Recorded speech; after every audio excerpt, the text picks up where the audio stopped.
Welcome to the Elevate Your Brand podcast, where we help online coaches learn how to elevate their brand, become the experts in their industries so they can bring in more clients and create a life they want. I am your host, Chris Anderson. And if you want to make a difference in the lives of others, share this episode, go over to Apple Podcasts and follow us there to leave a positive rating and review. And together we can leave a bigger positive mark on the world.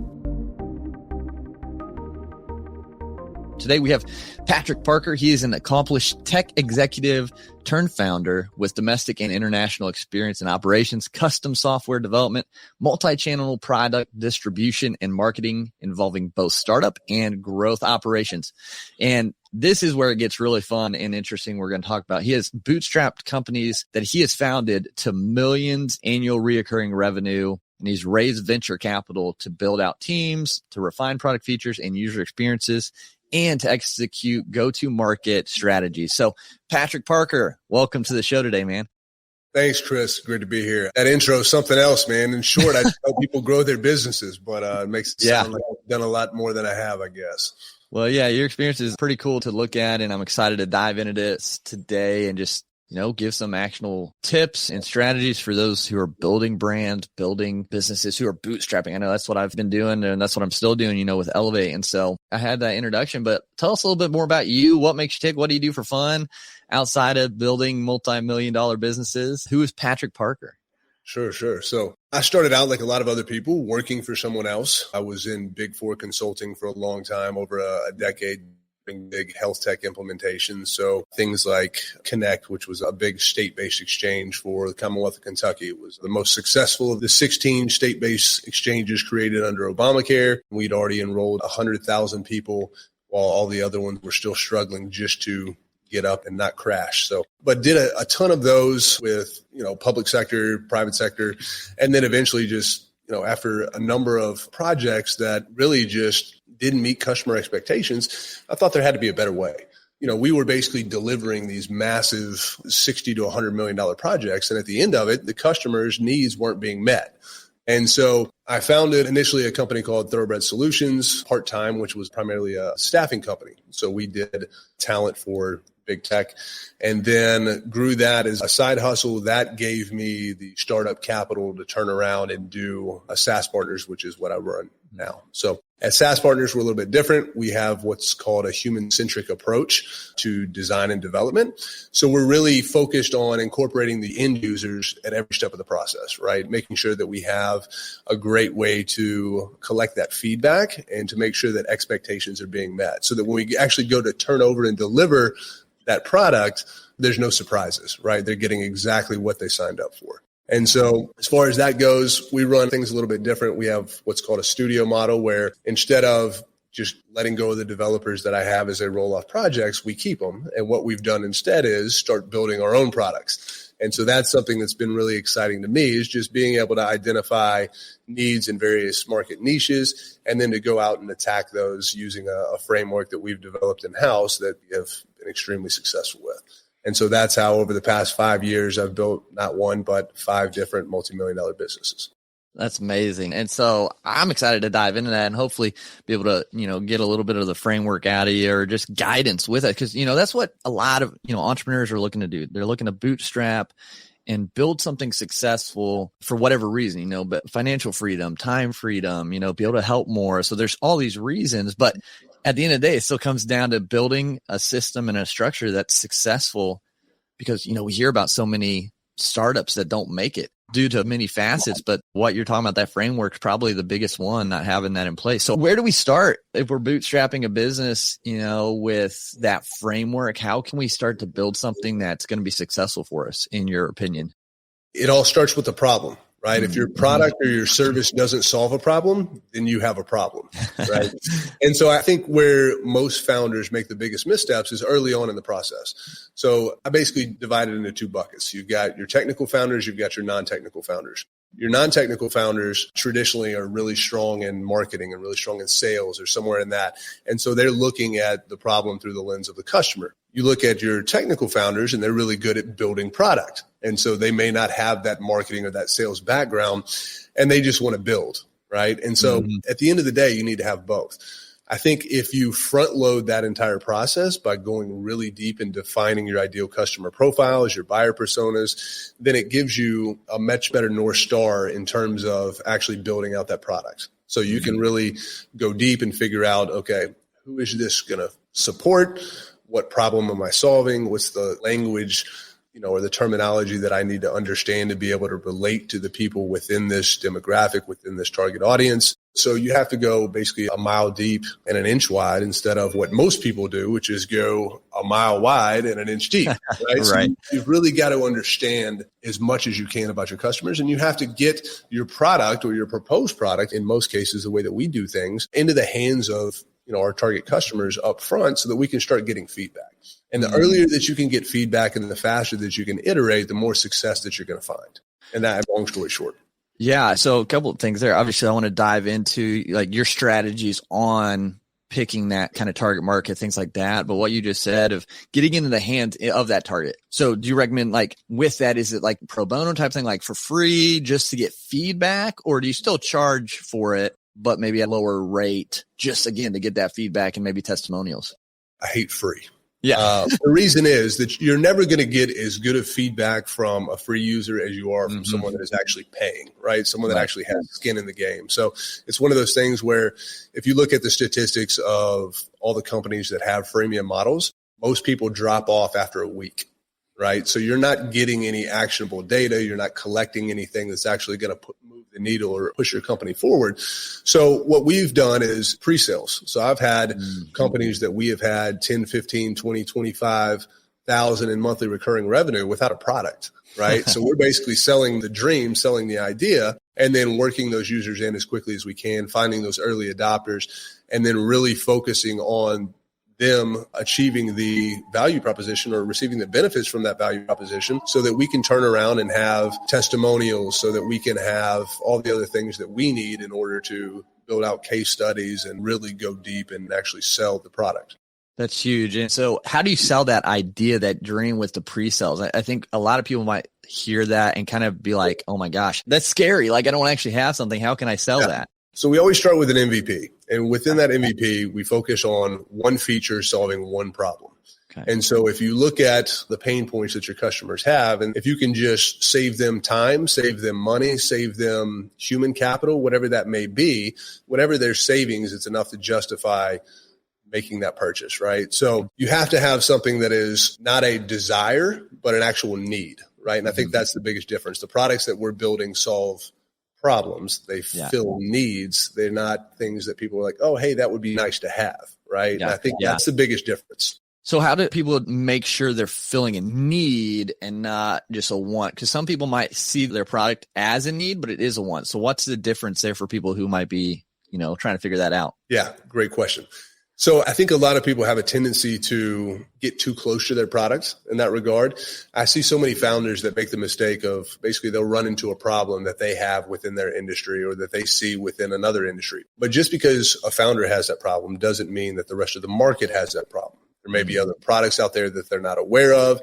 There may be other workarounds or a better process that can be followed in order to, avert the need of having a product such as the one that they're building. And so that's where the market research piece of it comes in. You have to really understand who your competitors are, what they provide, what they offer, and then you have to understand how you can differentiate yourself.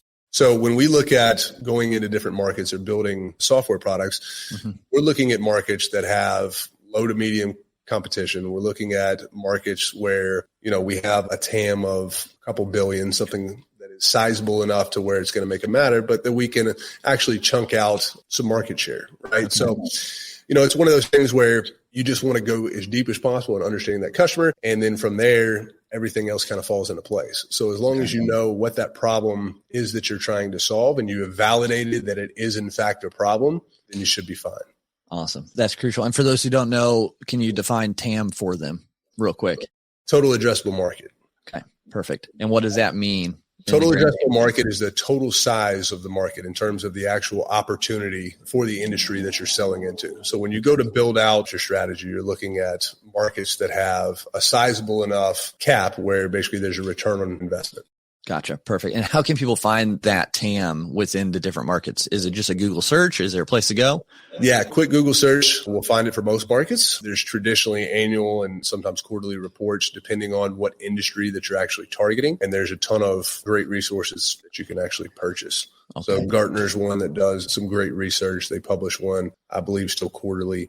It'll give you all the market leaders. It'll give you, pretty much everything, the total spend, what they're spending money on, a lot of information packed in that. Awesome. Cool. No, that's great information to know. And a great resource I think a lot of people probably miss is looking up that TAM. So appreciate you diving and breaking that down with that. And I think it's interesting too. You're saying like going and searching markets. So a lot of people, they turn into a market that they're familiar with or that they're in, or, that's how Elevate started. I was just doing podcasting and, kind of grew from there, but looking into different business ideas going forward now, it's like, do you have to look in a market that you're super well versed in or that you're already in some form or fashion, or is it okay to just expound and kind of do the research into others? At this point, I've launched products in all types of different industries. A lot of them I had no background. I've got things in health and wellness, enterprise communications. I've got things in automation, CRM. I've got a bunch of different tools. I've got tools in the equine industry. So I'm here based in Lexington, Kentucky. So we built a SaaS platform for all the horse farm owners for them to do their studying and their breeding and their racing and everything else. Again, just felt like the right thing to do being here in Kentucky, but had no background in the industry. So a lot of it is just extracting that information from potential clients, from potential customers, really understanding through interview processes and evaluations, if there's a need, what that need looks like. Is this a need that is unique to a specific horse farm in this case, or is this something that is industry-wide? So going back to that TAM, you've got three things. You've got your TAM, you've got your SAM, you've got your SOM, right? Your TAM, as we talked about, is your total addressable market. Your SAM is your segmented addressable market, which is within your TAM. Then you want to look at, okay, out of this entire market, who are the people that I'm drilling down to actually focus on? So like within livestock, you're going down into horses. Basically, is that right? Or am I tracking with that right? Okay. Yeah, it could be, or it could be out of the entire equine industry, which covers a lot of things. It covers everything outside of breeding to racing to studying to, you name it. There's a ton of different verticals within that industry. Okay. And then you nail down from that. So we say, okay, our TAM is this. Now we're going down to our SAM, which is our segment addressable market. We're looking specifically at horse farms that are breeding racehorses, right? Okay. Thoroughbreds here in Kentucky. Yeah. So, and then we're going down from that to what's called the SOM, which is your serviceable attainable market, right? And so these are the types of farms, whether that is the size, whether that is the number of horses that they have, et cetera, that may need a solution for this, right? So it's kind of like looking at it from the macro and then diving down into the micro and then really understanding, okay, how big is this problem? Is there enough capital in this industry to warrant a return on our investment?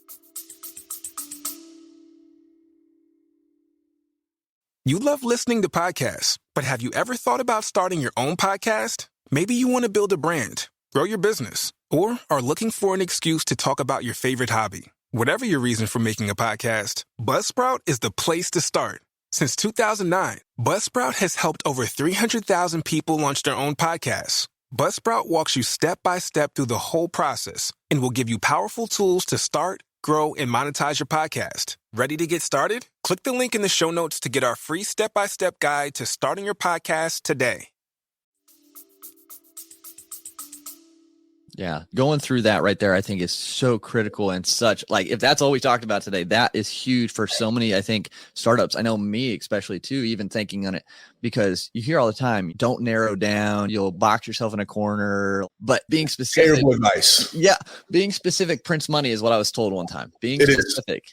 Yeah, the more specific you can be, the better. I always say niche down. I always tell all my clients that whenever we're starting, because you have to niche down in order to scale up. Right. And what I mean by that, say you're wanting to launch a CRM product, right? And you have a million CRMs out there. It's an extremely competitive market. But if you want to go through that anyway, there's still a ton of money to be made. Right. Yeah. And so the way that people enter into that market, the way that we did it, is that we get very specific on who our target customer is, right? We don't try to say, hey, we're going to service any business. We say we're going to go out and we're going to target health and wellness people, right? We're going to focus on these personal trainers that need a system for generating new clients, generating new leads, things like that. We're going to build out the entire platform around that ideal customer profile, right? So it goes really deep on who they are, how they work, right? Where they work, et cetera. And so from there, as we go to grow, then we can start looking at tangential ICPs, or we can start looking at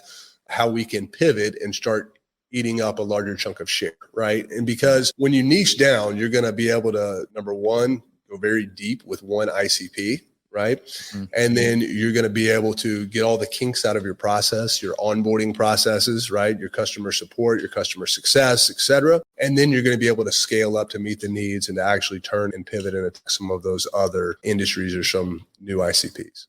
I think that's critical. And like I said, even with Elevate, we've been focusing on online coaches, but are looking to, niche down into certain online coaches and even farther down there. So I think even myself, we're still in that process to really hone in on who we help to start, because we're still young. I mean, we're a year in, and thankful for where we're at, but there's a lot of room for improvement for sure with us even.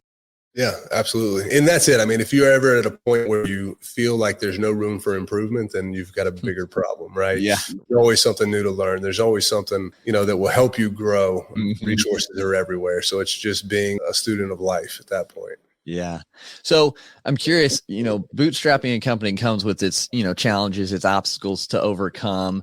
But what are some obstacles that you found at this new level, creating these multi-million-dollar companies that people might not even think about, like in the future, that could come up? What's kind of a hard obstacle that you've had to overcome recently? There's so many. I mean, the biggest thing, and of course, I've got a huge team now across, a number of different companies. So it gets easier as you grow. But I liken it to, you have problems of scale, right? Mm-hmm. And so the dragons that you have to slay when you're a scrappy startup are not the same dragons that you have to slay, when you're a venture-backed company or when you're growing past 1 million ARR, 5 million ARR, et cetera. So, the size of the problems, the magnitude of the problems change, but they exist and they're persistent. Yeah. There's always things to do. There's always things to fix. Any founder knows that, right? The biggest thing is focusing on what's important. Knowing what's important, right, I think is the biggest key, even more important. And that would be the revenue generating activities, right? If it's not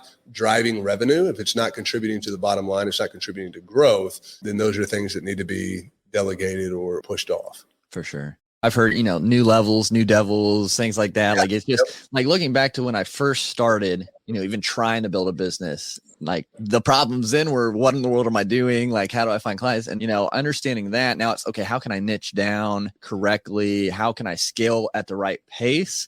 So I'm not spread too thin? How do I improve like the onboarding process? All of those. And it's like thinking and looking back to when I started, I wasn't even thinking of these problems, at the time. And now I'm like, oh my gosh, I was worrying about like things that you didn't need to worry about. And now, so it's crazy how it just fluctuates as you grow. And it's exciting because it's like, okay, so what does tomorrow hold? What obstacle am I going to have to overcome? And I'm not going to hopefully have to worry about these in the future. The ones I'm dealing with now, like it'll be something completely different. So. And when you're a scrappy startup, it's the same thing. The biggest problems that I run into now are primarily with people and scaling, right? Because you go from a small team, a founder-led team, doing founder-led sales in most cases, right? And now you have a sales team. Now you have a sales manager that's managing your sales team. Now you have a VP of sales that's managing them. So, understanding where to get your information from. Even though I have a big company, I still get all my information from 5 to 10 people, right? So it's very interesting, just the dynamic as it changes. And again, it's fluid. Everything in startups is very fluid. So you mentioned something earlier, though, that I think is the foundational problem that every business has, right? And that is the ability to actually acquire customers. Mm-hmm. So if you can solve that, right, then you're going to be okay. The rest of it you can figure out. Just by being a kind and compassionate person, being a good person, the rest of it you can figure out. People will forgive if you don't do a seamless job of onboarding. People will forgive if you don't have automated billing or send invoices on time. People are very forgiving of that, right? People are not forgiving of people not being kind. So it's all about how you handle situations. But again, for sure, as you scale, you're inevitably going to run into new challenges. Yeah. And it's cool, like just being on this journey again, like I have lots going forward that I want to do and things, but just looking back and just kind of recapping the journey so far. It's a blessing, all the obstacles, because it's led and the growth come from it and things like that. And so like if you're just starting, if you're bootstrapping and don't give up, just keep moving forward. And it's an exciting thing to be a part of for sure. So, yeah. And I think the biggest thing too, is that understanding that these things take time, right? You can't tackle everything at the same time, right? You have to be focused. Yeah. And so that's why you need to prioritize what those challenges are, what needs to be done. And the other thing is I see so many founders nowadays that I really appreciate is they're doing this. They're starting their companies as a side hustle.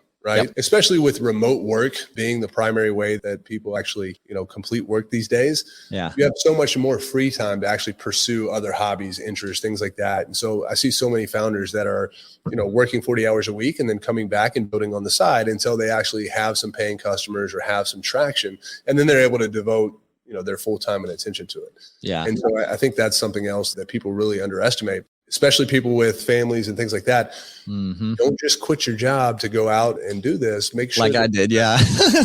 Yeah. There's a lot of people that do it and a lot of people have success. If you can find customers, then you have no problem. But so many people go out there without a plan, with just an idea. It drives me crazy. So yeah, it is not for the faint of heart, just quitting your job and trying I don't recommend it to anyone, but it's been great. I got a couple more questions, Patrick. And with that, so one is you've given a lot of great information, a lot of, those nuggets for people. Is there an industry right now that if someone's trying to think of a market to get into that, like off the top of your head, you're like, oh, you should look into this market?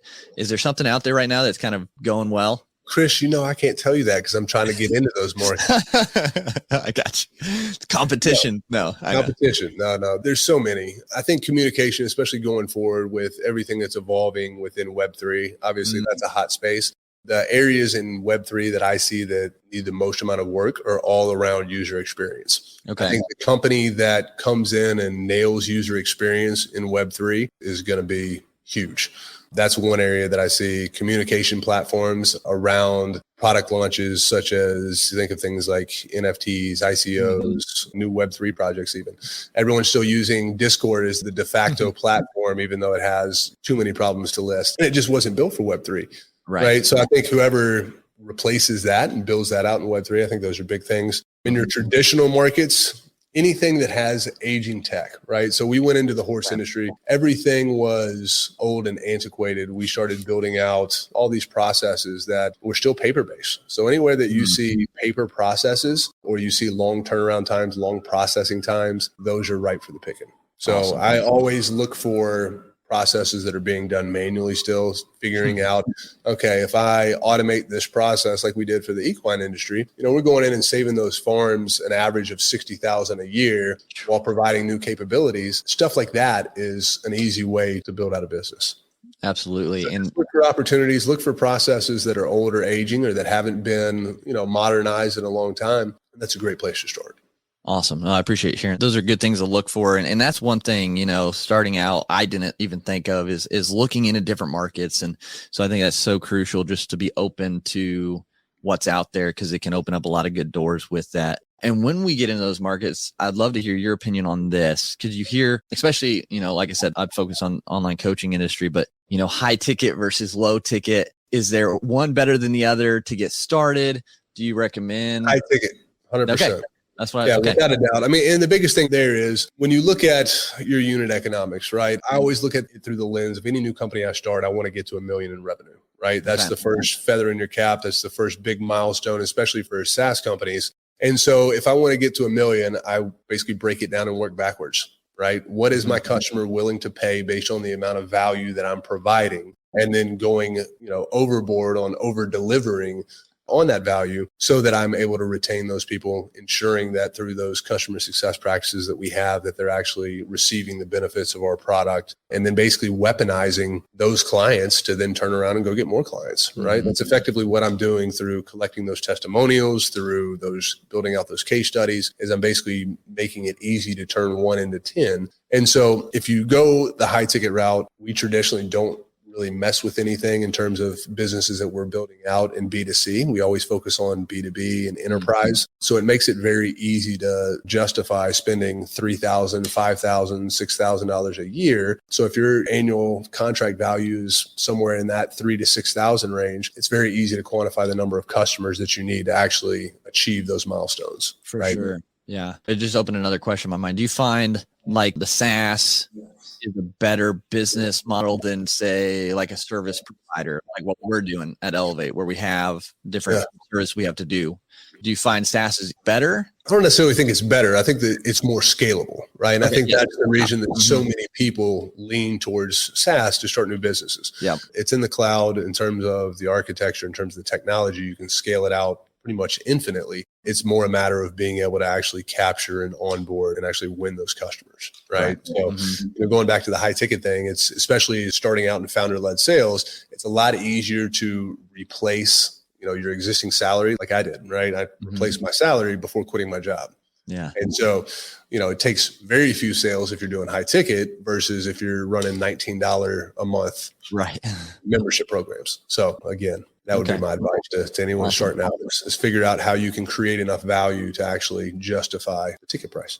For sure. No, absolutely. I appreciate that. So, Patrick, this has been a great conversation. I've appreciated your time and what you shared. I think there's a lot of actionable tips that people can use today to really make some change. To kind of end out, what is something fun that you do? Do you have a hobby outside of, building multi-million-dollar businesses? Just think people to get to know you a little bit better. I've got too many hobbies, man. My wife gives me a hard time. I'm one of those people, I consider myself to be extremely creative. So I also have the mindset or the mentality that there's nothing that I can't do with enough time and effort.